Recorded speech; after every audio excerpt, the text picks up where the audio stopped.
What inspired you to start photography and pursue it as a career? Where did it all begin for you? I grew up in South Africa, and during the 1960s, we used to get copies of Life magazine. And I was absolutely intrigued and fascinated by it. There was no television in those days. It was actually banned in South Africa. In the 1960s, it was regarded as too dangerous. It was during the apartheid era, and they would suppress information. And I came across photographs by Eugene Smith and various others. Life magazine, I was so absolutely enthralled, and specifically by the black and white photography.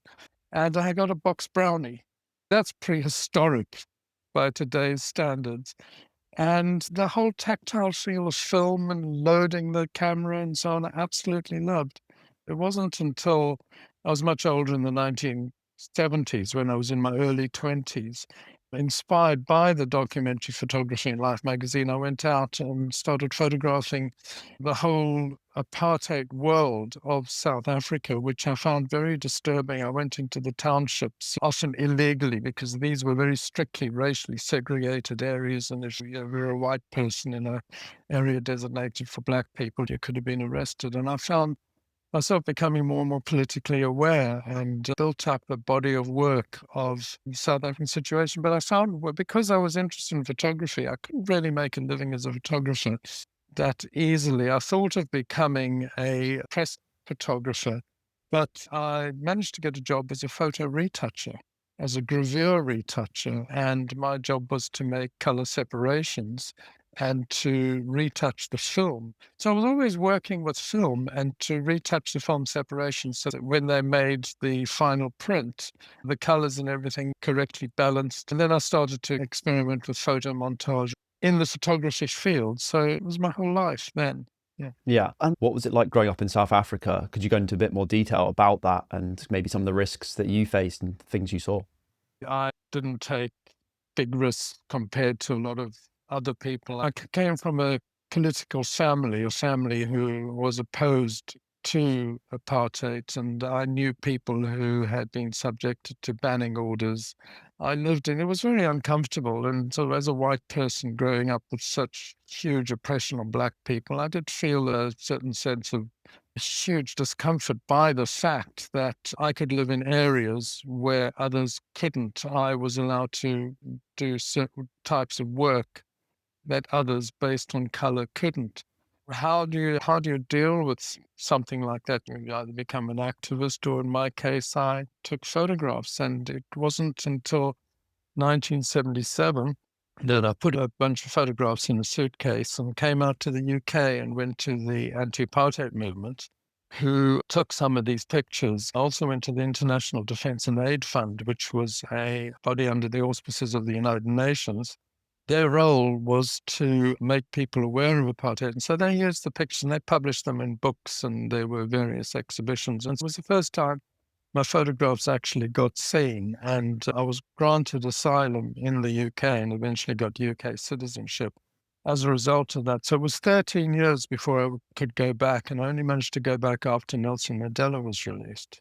Yeah. And was a big reason moving to the UK because of those tensions? Yes, but if I can be absolutely honest, the UK offered far better career possibilities then.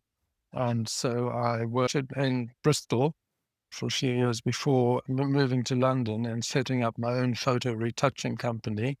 And then a chap called Phil Jones, remains a very good friend of mine. And we built up from there, mainly doing darkroom work and coming across many top photographers in the UK then, and working with ad agencies. And that's what I did for many years until 1993, when Photoshop came along and essentially destroyed our business because it was a different world. So I then became a wildlife photographer. Yeah. So I was involved in stock photography for a while. But yeah, an interesting fact not many people know is that Ho Chi Minh was a photo retouch in Paris Really? before he went on to defeat the might of the United States military. That's incredible. Photo retoucher has a city named after him. So, how difficult was that career transition from a retoucher to a wildlife photographer and adopting digital cameras as well in the process?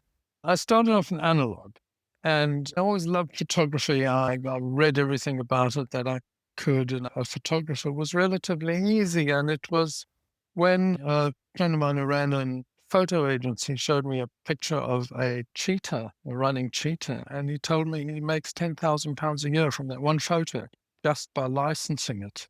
It was at a transition period in my early 40s where the business I'd built up with a photo lab and the contacts with the agencies wasn't paying off anymore. I thought I'd go on a safari and take a number of photographs and see if I could sell them. And I put them with a photo agency called Planet Earth Pictures, which was eventually acquired by Getty, and realized I could start earning a living doing that.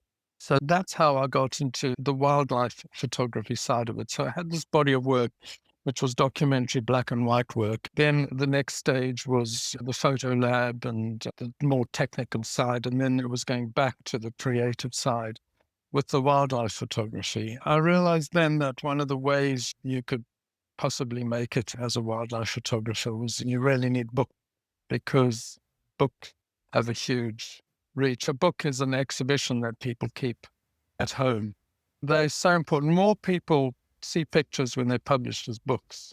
My first book was published by a German publisher called Kuhnemann.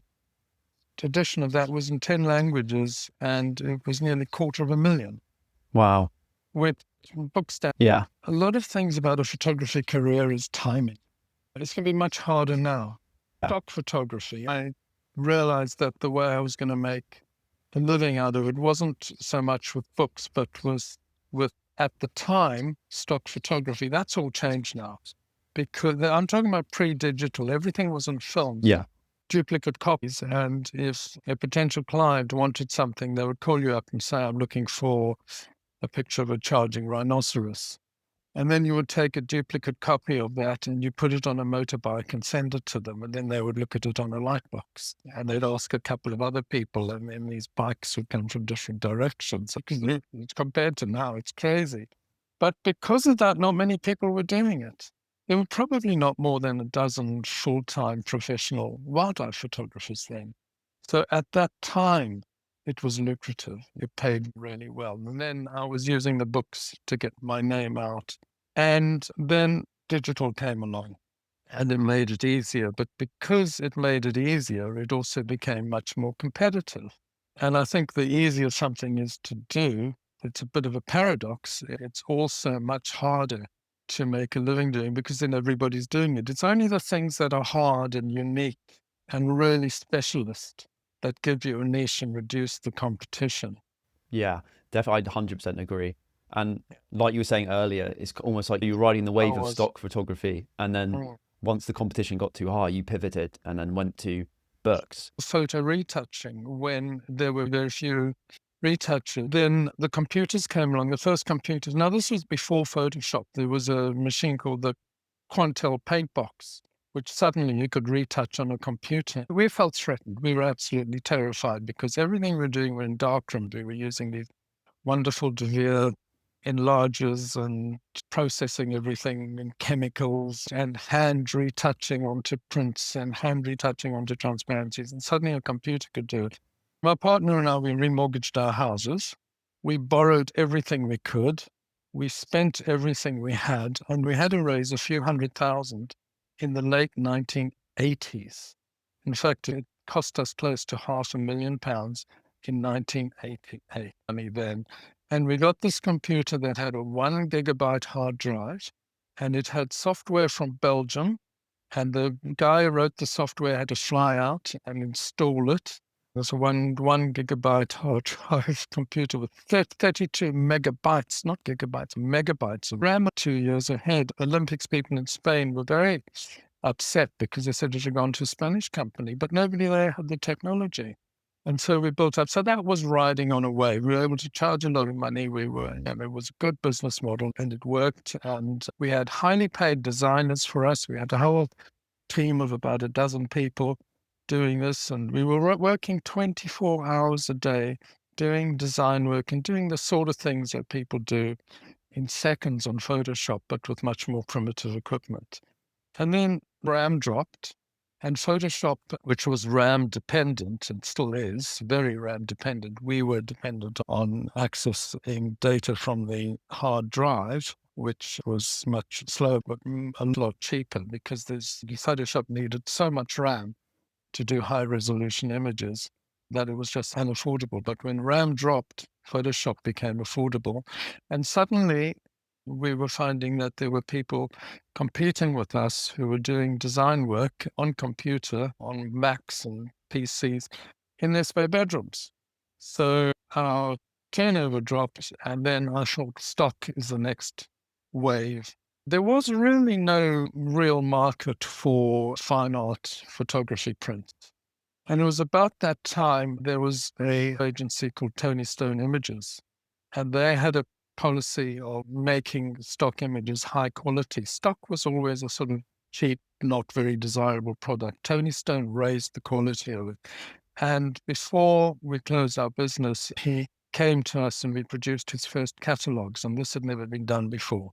Stock photo catalogs where people would get, and this was before the internet, and you'll get these beautiful books and look through them. And instead of you having to put a picture on a duplicate transparency on a bike, they'd all have the catalogs, and I'll have that one and that one.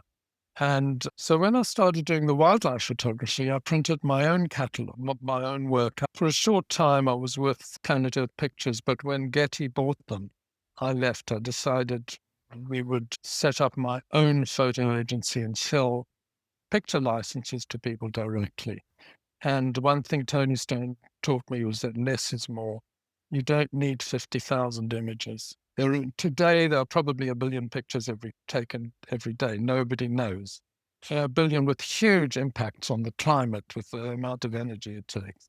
I printed my own catalog, just a beautiful little book with the pictures in it, and I sent them out to various picture agencies. And people came to us direct. Now, my wife, Kathy, who was a pharmacist, she became our photo library manager. I was one of the very few people who had their own picture library, selling their work, selling licenses.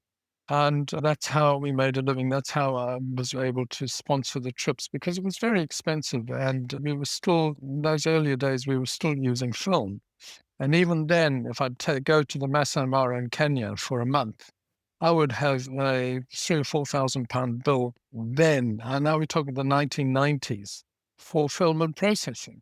And none of this business of having a compact flash